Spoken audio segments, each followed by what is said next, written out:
하나님의 때, 하나님의 방법이라는 제목으로 하나님 말씀 전하겠습니다.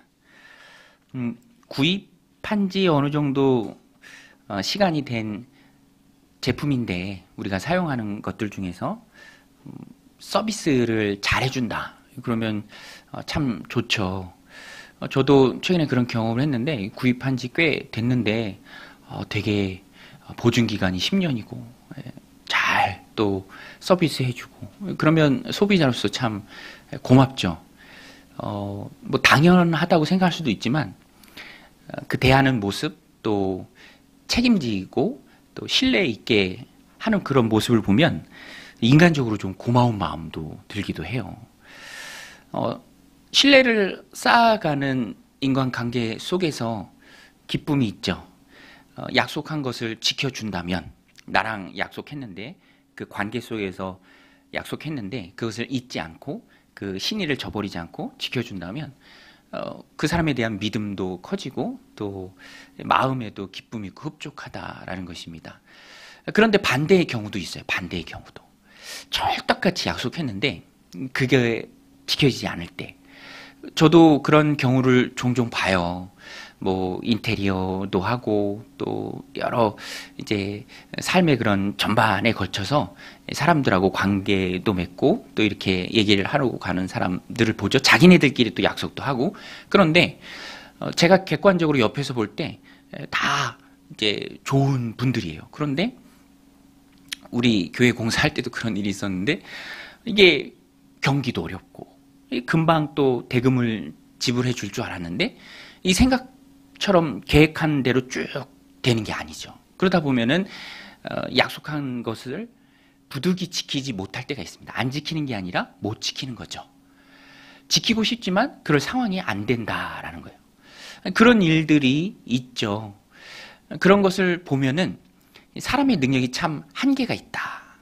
그죠? 우리가 할 수 없는 일들이 세상을 살아갈 때 뭐 거의 8, 90% 아닙니까? 내가 감당할 수 없는 영역의 일들이 참 많이 있죠. 그래서 사람은 약속을 하지만 그 약속을 100% 지킨다라는 그런 보장을 할 수가 없습니다. 그래서 저도요, 애들하고도 약속을 잘 안 하려고 그래요. 왜냐하면 약속해 놓으면 약속했는데 왜 안 하냐 그러면 제가 할 말이 없잖아요. 둘러댈 뿐이지. 그래서 어떤 면에서는 뭐 좋은 방법은 아니지만 약속 차라리 안 하는 게 낫다. 약속을 안 하면 못 지킬 일도 없으니까. 그런데 여러분, 하나님은 신실하신 분이세요. 여러분, 우리가 신앙생활 하면서 꼭 기억해야 하는 말 중에 하나가 하나님의 신실하심입니다. 하나님의 신실하심. 신실하시다라는 것의 기본적인 뜻은 약속하면 지키신다라는 거예요. 우리 한번 따라 해보겠습니다. 하나님은 신실하시다. 여러분 믿으십니까? 하나님은 신실하세요. 약속하면 성품상 그리고 능력에 제한이 없으신 분이기 때문에 반드시 지키십니다. 우리가 하나님의 약속을 붙드는 게 그래서 중요해요. 믿음과 확신과 삶의 견고함이 있습니다. 흔들리지 않아요. 하나님 약속하셨으니까. 사람은 믿지 못해요. 사람은 신뢰하지 못합니다. 우리 말하잖아요. 사람은 사랑의 대상이라고. 사랑하고 품어줘야 할 대상이지 믿고 신뢰할 대상은 아니다. 그러나 하나님은 우리의 신뢰를 온전히 받으시기에 합당하신 분이다. 오늘 본문의 내용도 그겁니다. 하나님께서 출애굽시키시죠. 드디어 이스라엘 백성이 떠납니다. 우리 37절 말씀 같이 한번 읽겠습니다. 시작. 이스라엘 자손이 라암셋을 떠나서 숫곳에 이르니 유아 외에 보행하는 장정이 60만 가량이요. 라암셋은요. 라암셋은 요셉 당시에 바로로부터 하사받은 땅, 그 지역 고센 지역에 있는 이스라엘 백성들이 주로 많이 거주하는 지역입니다. 거기서 떠났다라는 거예요. 애굽을 떠났다. 드디어 출애굽했다. 마침내 출애굽했다. 하나님이 하신 일이죠. 하나님이 하신 일입니다. 10가지 재앙이 그것을 다 보여주죠. 사실 하나님이 아니었으면 그 누구도 바로의 손아귀를 벗어날 수가 없습니다. 하나님이시기 때문에 해내신 거예요. 60만이 넘는 장정만, 60만이 넘는 한 민족을 애굽에서 이끌어내신 분이 바로 하나님이십니다. 하나님의 능력이 아니고는 설명이 안 되는 일이죠. 그러니까 하나님은 신실하시다, 우리가 고백하는 거예요. 왜냐하면 이 약속이 애굽 땅에서 4대 만에 돌아온다는 그 약속이 창세기 15장에 나와요.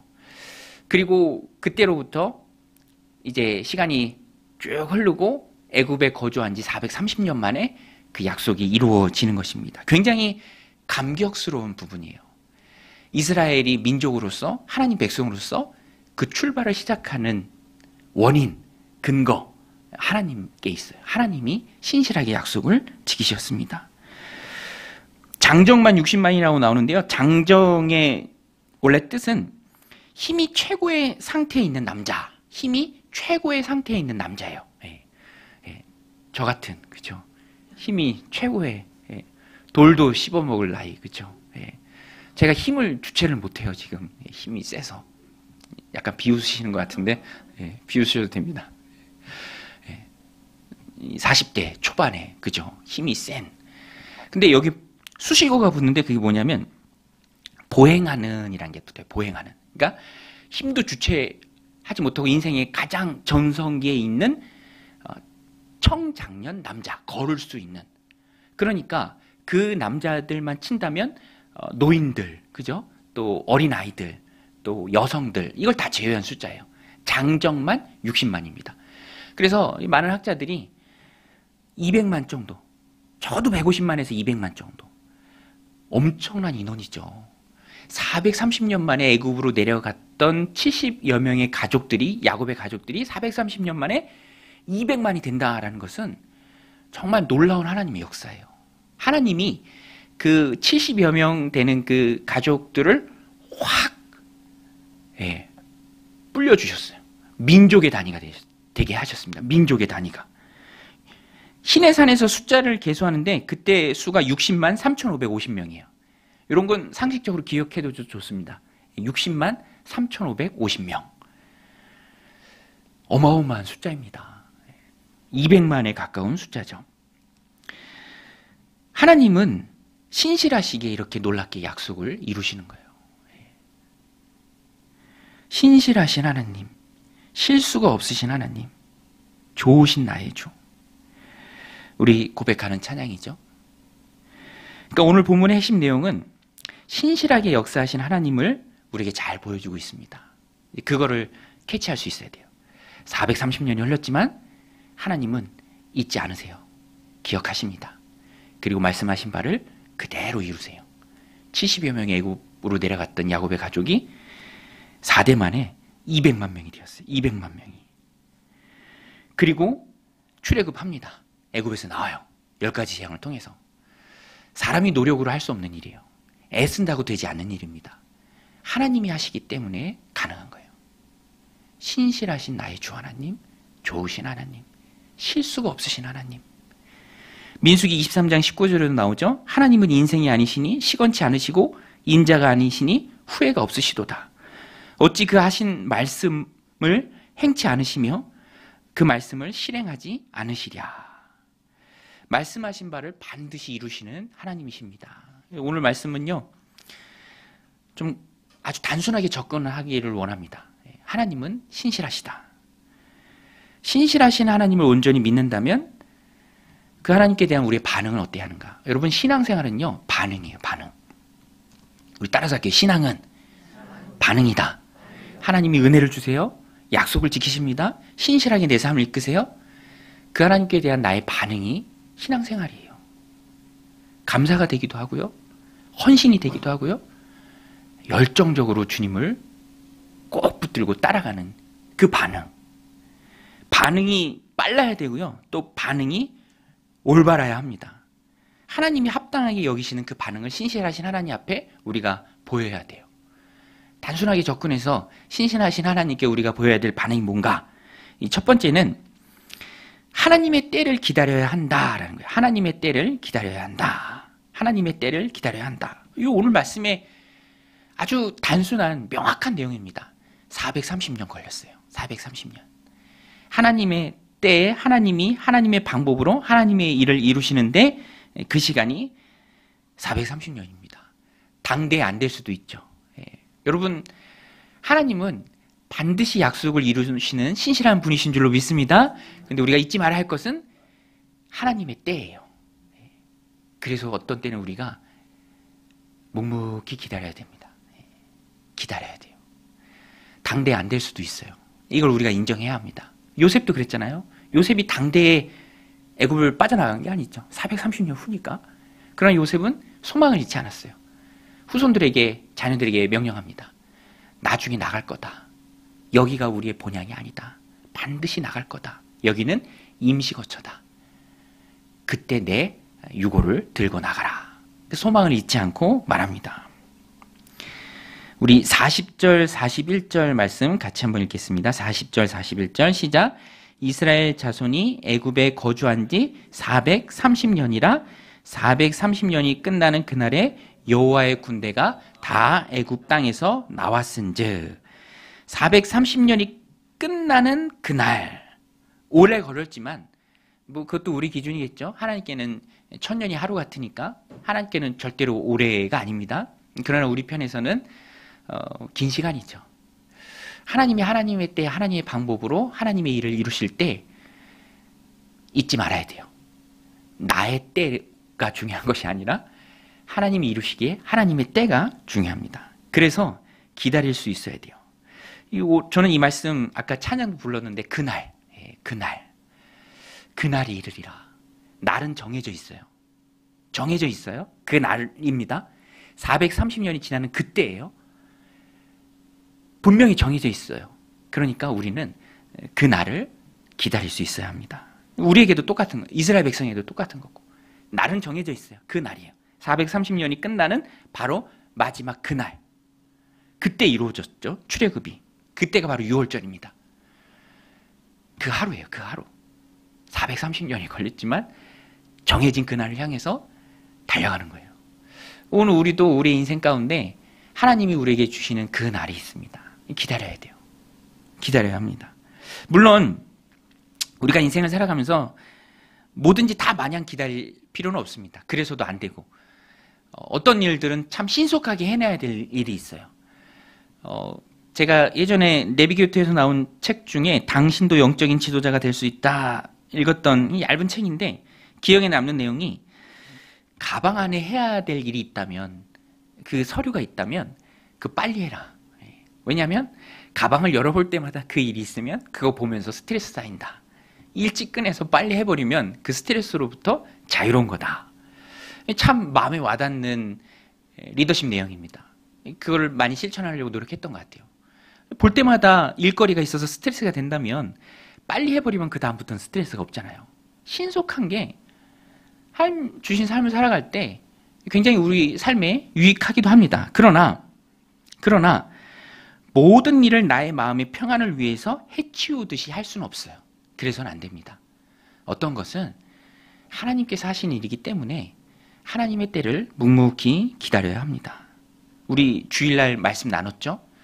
말씀 묵상이 주일 말씀을 가지고 소가 되새김질 하듯이 계속 묵상하는 게 중요합니다. 우리 주일날 말씀 기억하시죠? 기억해요? 우리는 또 하나님 또 망각의 은사가 있어서 그렇죠. 또 말씀도 금방 있잖아요. 그래서 목회자들이 있는 거예요. 계속 얘기해 주라고. 그죠? 우리 주일날 말씀 들었잖아요. 스스로 자라나는 씨. 스스로 자라나는 씨. 농부는 모르고 뿌리지만 알아서 자랍니다. 자라게 하시는 분이 하나님이시죠? 배후에서 역사하시는 분이 하나님이십니다. 그러니 그 하나님께 맡기자. 하나님께 맡기자. 맡긴다라는 것은 오늘 본문의 표현을 빌려서 설명드리면 기다리는 거예요. 하나님의 때를 기다리는 것입니다. 잠잠히 하나님의 때를 기다릴 수 있어야 합니다. 그리스도인들은 예수님께서도 하나님의 때에 이 땅에 오셨죠. 갈라디아서 4장 4절 때가 참해 주님이 오셨습니다. 우리의 신앙이 성장할 때 자꾸만 우리가 훈련해야 할 게 있는데 그게 뭐냐면 나의 시간표를 하나님의 시간표로 넘기는 훈련을 해야 합니다. 중요성이 나의 시간표에서 하나님의 시간표로 넘어가는 거예요. 조바심 내지 않고 성급해하지 않고 나의 시간표에 머물러 있으면 내 평안을 위해서 뭐든 후다닥 해치운다라고 접근하면 안 되는 거예요. 하나님이 하나님의 때에 하나님의 일을 하나님의 방법으로 이루시기에 우리가 그것을 믿는다면 어떤 일은 하나님을 신뢰하는 마음으로 성급하지 않고 기다릴 수 있어야 합니다. 그것이 신실하신 하나님께 우리가 보여야 할 바른 반응이에요. 여러분 믿으십니까? 아주 간결하죠? 여러분 하나님은 신실하신 줄로 믿습니다. 하나님의 때에 반드시 이루세요. 그러니까 우리는 묵묵히 기다릴 수 있어야 돼요. 그래서 우리 안에 있는 조급함을 경계해야 돼요. 조급함, 성급함. 그 우스갯소리도 그거 있잖아요. 인내가 필요해서 하나님께 인내를 구해요. 하나님 인내를 주십시오. 기도할 때 하나님 인내를 주시옵소서. 지금 당장 주세요. 여기 웃어야 되는데 지금 당장 주세요. 빨리 주세요. 그런 조급함을 우리가 경계해야 합니다. 조급한 마음이 들수록 귀를 열어야 돼요. 기도 시간에 하나님의 음성을 듣고 또 내게 말씀하시는 상황 가운데 또 신앙심 깊은 분들을 통해서 주시는 말씀 잘 들어야 합니다. 귀를 열어야 돼요. 저도 이 말씀을 준비하면서 생각났는데 하나님께서는 우리가 서두르지 않기를 원하죠. 또 일부러라도 천천히 가길 원하십니다. 왜냐하면 속도보다 방향이 중요하니까 옳은 방향으로 우리가 걸어가길 하나님이 원하시죠. 그래서 천천히 가야 합니다. 마음의 귀를 열어서 하나님의 음성을 이끄시는 하나님을 우리가 발견할 수 있어야 돼요. 그래서 조급함을 경계해야 하는데 저도 기억나는 게 이제 교회를 세우려고 할 때 아내와 참 많은 이야기를 나눴습니다. 뭐 그때는 이렇게 터놓고 대화하거나 상의할 사람이 없으니까 아내와 참 많은 이야기를 나눴어요. 그런데 되돌아보면 항상 저는 좀 급했던 것 같아요. 저는 이거 빨리 해야 된다. 그죠? 뭐 홈쇼핑 볼 때 오늘이 마감이다. 오늘 꼭 사야 된다. 이거 오늘 안 사면 굉장히 비싸진다. 근데 맨날 할인하잖아요. 그거 사실 그냥 멘트잖아요. 저도 그런 것에 많이 푹 빠져 있었던 것 같아요. 하나님께 온전히 맡기질 못하고 기다리지 못하고 성급할 때가 참 많이 있었습니다. 근데 또 감사하고 또 고마운 마음도 드는 게 하나님 또 귀를 열어주셔서 또 아내라는 큰 사랑을 또 보내주셔서 좋은 브레이크가 있는 거예요. 급하게 성급하게 조급하게 이를 그르치는 방향으로 나가지 않고 묵묵히 기다릴 줄 알고 하나님께 맡길 줄 알고 인간적인 수단을 쓰기보다는 이런 준비를 하면서도 하나님의 역사심을 체험할 수 있고 시작하기 전에 단단해지고 그런 과정이 우리 인생 가운데도 필요합니다. 급하게 가면 급하게 내리막길을 가면 다치죠. 넘어집니다. 그래서 내가 성급할수록 내가 조급할수록 오히려 우리는 더 일부러라도 천천히 가고 또 이 일을 통해서 하나님의 음성은 무엇인가 귀를 열고 마음을 열고 들을 수 있어야 합니다. 오늘 말씀에 보면 하나님의 일은 하나님의 때에 하나님의 방법으로 이루어진다. 41절 42절에 보면은 430년이 끝나는 그날 이렇게 나와요. 그리고 평행을 이루는 말이 또 하나 나오는데 그게 뭐냐면 여호와의 밤이에요. 여호와의 밤. 여러분 6월절이 밤에 있었잖아요. 그때가 바로 여호와의 밤입니다. 여호와의 밤. 구원의 날. 하나님이 열어주시는 날. 출애굽하는 날. 구원을 경험하는 날. 그 날이 하나님이 하나님의 때에 이루시는 그 날이에요. 여러분 오늘 우리에게도 이 말씀 붙들고 기도할 때 하나님 우리에게도 그 날이 있는 줄로 믿습니다. 그 날을 묵묵히 기다리게 하여 주옵소서. 내 마음의 간절한 소원. 성급함으로 그르치는 것이 아니라 하나님을 신뢰하는 마음으로 기다릴 줄 아는 우리가 되게 하옵소서. 우리가 기도해야 합니다. 정해진 그날이 있어요. 금방 되지 않는다고 낙심하지 마십시오. 오래 기다려도 안 된다고 낙심하지 마세요.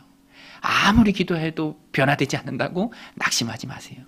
하나님의 일은 하나님의 때에 하나님의 방법으로 하나님께서 반드시 이루실 줄로 믿습니다. 우리는 맡기고 믿고 묵묵히 기다릴 수 있어야 합니다. 또 한 가지 하나님의 신실하신 약속 이행에 대해서 우리가 보여야 할 반응은요. 하나님의 뜻을 생각하는 거예요. 우리 한번 따라서 이렇게 하나님의 뜻을 생각하자. 네. 여러분 신앙생활의 성숙은 나로 시작해서 하나님께로 넘어가는 거예요. 내 필요가 채워짐을 지나 이제는 하나님의 필요에 대해서 생각하는 거예요. 나에게만 머물러 있으면 자기중심적이죠. 은혜 받기만 원합니다. 그리고 헌신에 대해서는 생각이 미처 못 미치는 거예요. 그런데 하나님께서 우리에게 은혜 주시고 복 주시고 또 약속을 신실하게 이루어 주실 때에는 분명한 목적이 있으세요. 오늘 말씀도 그것을 우리에게 잘 말해줍니다. 보세요. 이스라엘 백성이 야곱의 가족 70여 명으로 애굽에 내려왔는데 4대 만에 430년이 지나고 장정만 60만, 어린이와 노약자, 여성들까지 다 합치면 200만이 한 민족이죠. 한 민족의 단위로 야곱의 가족이 성장을 한 거예요. 누가 성장시켜 주셨습니까? 성장시키신 분은 바로 하나님. 자라게 하신 분은 바로 하나님. 인간의 노력으로 되는 게 아니에요. 하나님이 하신 거예요. 또 애굽에서 나갈 때 온갖 은금 패물을 얻어요. 하나님이 애굽 사람들에게 이스라엘 백성이 은혜를 입게 개입하십니다. 그리고 애굽 사람들에게 이스라엘 백성들이 구하는 대로 다 줘요. 이거 갖고 얼른 가라. 구하는 대로 다 줍니다. 은금 패물 또 많은 가축들. 오늘 본문에도 보면 온갖 패물이 많았고요. 또 가축도 상당했습니다. 하나님께서 은혜를 입게 하시니까. 그래서 오늘 말씀이 37절인데 36절 지난주 말씀 나눴던 말씀 36절 보면 여호와께서 애굽 사람들에게 이스라엘 백성에게 은혜를 입게 하사 그들이 구하는 대로 주게 하심으로 그들이 애굽 사람의 물품을 취하였더라. 또 나갈 때 이스라엘 백성만 나가는 게 아니라 여러 민족들이 따라 나갔어요. 애굽 사람들도 포함이 됐던 것 같아요. 그리고 다른 여러 민족들도 같이 나갔습니다. 그리고 함께 가는 가축도 무척 많았던 것 같아요. 우리 37절, 38절 같이 읽겠습니다. 이스라엘 자손이 라암셋을 떠나서 숫곳에 이르니 유아 외에 보행하는 장정이 60만 가량이요 수많은 잡족과 양과 소와 심이 많은 가축이 그들과 함께하였으며. 이게 다 나가는 그 타이밍에 하나님이 이스라엘 백성들에게 주신 복의 내용입니다. 이렇게 주셨어요. 출애굽도 너무 큰 영광의 감사죠. 노예였는데 이제 자유가 되었잖아요. 더 이상 노예가 아닙니다. 자유인이에요. 또 민족으로 성장했습니다. 부를 허락하셨어요. 부자가 되게 하셨습니다. 노예에서 부자로. 이것이 다 은혜의 결과죠. 많은 부와 또 인구를 소유하는 민족이 된 것, 또 많은 부를 갑자기 누리게 된 것, 다 하나님이 부어주신 은혜의 결과물들이에요. 자, 그러면 우리가 여기서 해야 될 질문이 있어요. 무엇 때문에 하나님께서 이런 축복을 허락하셨는가? 이 출애굽기의 전체 주제예요. 무엇 때문에 출애굽시켜 주셨습니까? 노예로 살던 자에서 자유인이 되게 하셨습니까? 무엇 때문에 갑자기 그렇게 많은 부를 소유하게 했습니까? 또 은혜를 입고 멋있게 정말 애굽을 나가게 하셨습니까? 많은 가축대를 이끌고 너희는 나의 백성이 되고 나는 너희 하나님이 되겠다. 너희가 온 세상 열방 가운데 나를 드러내는 제사장 나라다. 이게 출애굽기 레위기 쭉 이어지는 문맥입니다. 하나님이 하나님의 백성으로 이스라엘을 불러주신 거예요. 축복을 주신 거예요. 처음에 시작 가운데 많은 축복을 주셨습니다. 이유는 이스라엘을 향한 하나님의 큰 계획이 있었기 때문에 그래요. 하나님 백성 이스라엘, 온 세계 열방 가운데 하나님을 드러내는 민족, 제사장 나라. 너희가 내게 대하여 제사장 나라가 되라. 그거예요. 그러니까 받고 누리는 것 이전에 그렇게 부어주시는 이유가 뭔가, 무엇 때문에 하나님이 내 삶을 이렇게 붙들어 주시는가, 이스라엘 백성들은 물어야 했습니다. 오늘 우리의 삶도 마찬가지예요. 여러분, 오늘 우리 삶 가운데 하나님이 부어주신 축복이 많은 줄로 믿습니다. 예, 많아요. 구원받아서 하나님 자녀된 것도 감사하잖아요. 이렇게 예배 자리에서 하나님의 말씀이 믿어지고 또 세상이 줄 수 없는 평안이 내 안에 있고 영원한 천국을 소망하고 이 땅을 살아가게 하신 것 너무너무 감사하죠. 또 땅과 하늘의 복으로 하나님이 우리를 채워주십니다. 제가 보니까요, 우리 교회 성도님들이 정말 신실함에 하나님이 부어주시는 많은 복들을 받아 누려요. 그런데 거기에 목적이 있어요. 우리 한번 따라서 하겠습니다. 축복에는 목적이 있다. 여러분, 축복에는 목적이 있고요. 목적이 있어야 돼요. 목적이 있는 축복을 받는 게 은혜입니다. 목적 없는 축복은요, 절대로 좋은 거 아니에요. 절대로 좋은 거 아닙니다. 영생에 대해서 생각을 못 해요. 믿음의 필요에까지 나오는 길이 수만 가지 장애물로 막혀 있습니다. 목적 없는 축복은 무서운 거죠. 목적 있는 축복이 진정한 은혜고요. 그것이 기쁨입니다. 그런데 하나님이 우리에게 복을 주실 때 목적이 있어요. 오늘 우리도 끊임없이 목적이 무엇입니까? 질문을 던져야 돼요. 하나님, 내 삶의 목적이 무엇입니까? 이렇게 축복을 부어주시는 이유가 무엇입니까? 끊임없이 질문을 던지고 거기에 대한 해답을 찾아야 돼요. 말씀드린 것처럼 신앙이라는 게 항상 그 질문이에요. 처음에는 내 필요 때문에 시작하지만 그것을 하나님이 다 채워주신 이후에는 빠릇빠릇하게 깨달아야죠. 지속적인 축복의 삶을 누리는 비결이 거기에 있습니다. 하나님이 내 삶을 이렇게 복 주시는 이유가 무엇인가? 나를 향한 하나님의 계획이 무엇인가? 하나님의 뜻이 무엇인가? 나를 통해 하나님이 이루고자 하시는 바가 무엇인가? 예배자로, 헌신자로 공동체를 세우고 하나님의 나라 확장에 쓰임받고 한 영혼을 구원시키고 믿음의 가정을 세우고 신앙을 자녀들에게 전수하고 너무너무 많죠. 하나님이 복 주시는 이유가, 우리의 삶을 안정되게 꾸려가시는 이유가, 모든 만날 수 있는 당황스러운 순간들로부터 우리를 지켜주시는 이유가, 우리는 그것을 계속 묻고 찾고 또 헌신의 발걸음을 디뎌야 합니다. 저도요, 하나님께서 정말 많은 복을 허락하셨습니다. 제가 복 있는 사람이에요. 무시하지 마세요. 복 있는 사람이에요. 심지어 제 이름에도 복이 있잖아요. 복이 있는 사람이라니까요. 복. 얼마나 귀합니까? 하나님 주신 복. 근데 복의 목적을 잊어버린 순간 그 복이 아닌 게 될 수도 있어요. 그래서 저도 하나님 복 주실 때 늘 묻습니다. 하나님, 내가 무엇이 간데 이렇게 큰 복을 주십니까? 저도 여러 가지 복이 있는데 너무 많죠. 근데 너무 감사한 게 예배당이 참 가까워서 좋아요. 예배당이. 제가 새벽 예배도 하고 또 이렇게 섬길 때 하나님이 그런 복을 그래서 주신 것 같아요. 더 열심히 섬기라. 저는 목회자니까 항상 하나님 뭘 부어주시든 땅의 복이든 하늘의 복이든 마음의 평안이든 물질적인 부분이든 항상 그런 것을 감사하고 또 묻고 확실하게 잡아요. 목회자니까 영혼 구원하는 일에 힘쓰고 영혼들 세워가는 일에 힘쓰라. 저는 얼마나 감사한지 모릅니다. 하나님 말씀 증거하는 게 좋고 영혼들 세우는 게 좋고 하나님 앞에 헌신하는 게 좋고 그런데 또 교회에서는 생활비도 주고 얼마나 좋아요. 내가 하고 싶어 하는 일 하면서 우리 이영수 집사님 그러잖아요. 열심히 수영하는데 수영 선수가 됐어. 원래 수영하는데 또 수영 선수 대우를 해줘요. 은퇴도 없대요. 은퇴도. 너무너무 기쁜 거죠. 저도 그래요. 저도. 그래서 헌신을 안 할 수가 없죠. 하나님이 이렇게 복을 주시는데 헌신을 안 할 수가 없습니다. 제가 삶 공부 지금 5개 이번 학기에 인도하고 있는데요. 그렇게 힘든 건 없습니다. 동일한 내용이니까.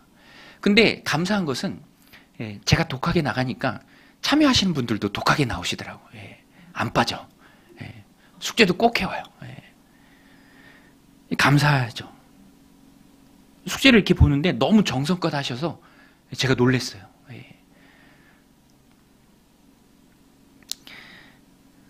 여러분, 하나님이 우리에게 복을 부어주실 때 그 분명한 목적을 깨닫게 해달라고 기도하십시오. 그리고 그것을 힘있게 붙들고 우리가 나가야 됩니다. 그게 하나님 복 주시는 이유예요. 여러분, 에스더 보세요. 에스더가 페르시아의 왕비가 되었죠. 황후가 되었습니다. 그런데 동족 이스라엘, 동족 유대 민족이 밉보여서, 하만에게 밉보여서 다 못살당할 처지에 놓였어요. 그때 삼촌 모르드게가, 옆에서 열심히 서포트했던, 에스더를 서포트했던 삼촌 모르드게가 그게 바랍니다. 강하게 도전해요. 야, 우리 다 죽게 생겼는데 너가 그 자리에서 누리기만 하면 되느냐? 너를 왕비시켜준 때가 이때를 위함인지 어떻게 아느냐? 네가 잠잠하면 우리 민족은 다른 것으로 구원을 얻겠지만 너는 너의 그런 위치를 기억해라. 참 말이 아주 되게 강해요. 너와 내 아버지의 집은 멸망하리라. 에스더 4장 14절인데요. 이때 내가 만일 잠잠하여 말이 없으면 유다인은 다른 데로 말미암아 노임과 구원을 얻으려니와 너와 내 아버지 집은 멸망하리라. 내가 왕 후의 자리를 얻은 것이 이때를 위함이 아닌지 누가 알겠느냐 하니. 근데 정말로 그때를 위해서 왕 후의 자리를 얻은 거죠. 에스더가 죽으면 죽으리다 기도하고 나갑니다. 그리고 유대 민족 전체를 다 살리죠. 자기만 행복한 게 아니라, 잘 먹고 잘 사는 게 아니라 그 지위로 민족을 살립니다. 성도는 항상 물어야 합니다. 신앙의 초점은 자신이 아니라 하나님이에요.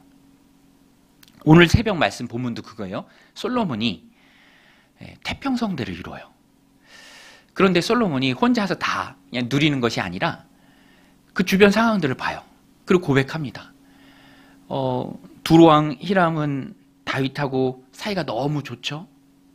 그래서 아주 또 좋게 대합니다. 또 주변 나라들은 솔로몬이 다 평정했어요. 오히려 이스라엘에 조공을 바칩니다. 그리고 재정적으로도 넉넉해요.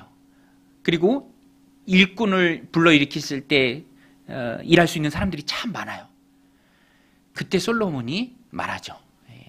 이 모든 것을 통해서 내가 여호와의 집을 짓겠다. 그리고 그 일을 실제로 합니다. 왕의 직임을 잘 감당하는 것이죠. 하나님이 부어주시는 나라의 그 축복된 은혜들, 온갖 은혜들, 그것을 통해서 도구 삼아서 하나님께 영광을 돌립니다. 여러분, 축복은 도구입니다. 한번 따라서 해볼게요. 축복은 도구다. 네, 여러분 오늘 참 잘 나오신 거예요. 네, 축복은 도구예요. 축복이 목적이 돼버리면 이거는 답이 안 나와요. 축복은 도구예요. 하나님의 놀라운 계획이 이스라엘 백성들 가운데 있었기 때문에 그들에게 이제 시작하는 하나님의 나라를 향해서 나아가는 그들에게 온갖 축복을 부어준 거예요. 축복은 도구입니다. 하나님의 나라와 의를 이루는 도구죠. 도구는 목적에 맞게 사용해야 합니다. 오늘 새벽 본문처럼 솔로몬은 자신에게 주어진 좋은 정치적인 안정, 또 나라의 국력, 또 일꾼들, 좋은 관계들, 그것을 다 이용해서 하나님 기뻐하시는 일에 헌신하죠. 하나님께서도 우리를 사랑하시되 그냥 마음으로만 사랑하신 게 아니에요. 하나님께서도 세상을 향한 사랑을 표현하셨습니다. 우리를 향한 하나님 사랑의 정점이 바로 십자가죠. 그리스도의 십자가입니다. 마음으로만, 말씀으로만 사랑한 게 아니에요. 자신의 모든 것을 내어주면서 사랑하셨어요. 여러분, 우리 너무 잘 아는 요한복음 3장 16절. 하나님이 세상을 이처럼 사랑하사. 하나님이 세상을 사랑하셨어요. 우리를 사랑하셨어요. 그래서 어떻게 하셨습니까? 그 다음 구절이 뭡니까? 독생자를 주셨어요. 독생자를 주셨어요. 우리를 구원하기 위한 분명한 목적을 가지고 아들의 생명을 십자가에 내어준 그 사랑입니다. 하나님이 세상을 이처럼 사랑하사 독생자를 주셨어요. 아들을 내어주셨어요. 그것이 우리가 받은 사랑입니다. 하나님께서 먼저 우리를 사랑하시되 마음을 다하고 뜻을 다하고 목숨을 다해서 사랑해 주셨습니다. 우리도 그렇게 하나님을 사랑해야죠. 하나님이 주신 축복에 좋아서 누리는데 온 정신을 빼앗기면 그것은 축복이 아니라 오히려 두려운 것이 될 수 있습니다. 하나님이 우리의 삶에 왜 복을 주시는지 내 삶을 이렇게 든든하게 붙들어 주시고 이끄시는 이유가 무엇인지, 나를 통해 우리 하나님이 이루고자 하시는 바가 무엇인지 우리는 내게 주어진 놀라운 만 가지 은혜와 축복들을 헤아리면서 하나님께 늘 물어야 돼요. 그리고 발견하고 또 그 가운데 헌신해야 합니다. 하나님 내게 주신 건강, 시간, 에너지, 열정 다 하나님을 위해서, 하나님의 나라를 위해서 써야 합니다. 오늘 이 말씀 마음에 새기고 하나님 주신 복을 하나님의 나라를 위한 목적에 맞게 사용하는 거룩한 은혜의 종들이 다 되시기를 주님의 이름으로 간절히 축원드립니다.